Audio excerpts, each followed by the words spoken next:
Hi up guys, in this video I will show you how to turn off trending searches on Google Android.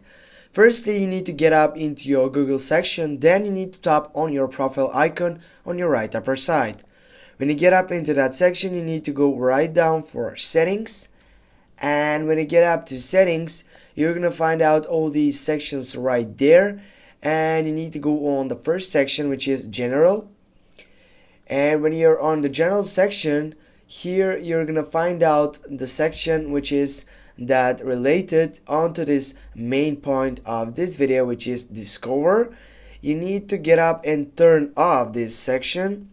Then you need to turn off also the next one section, and it will brings you to the same point of that selection, in which you're gonna be getting up through that side. It will be automatically turn off the trending searches on Google. Thanks for watching. Don't forget to hit that like and share the video. See you soon guys.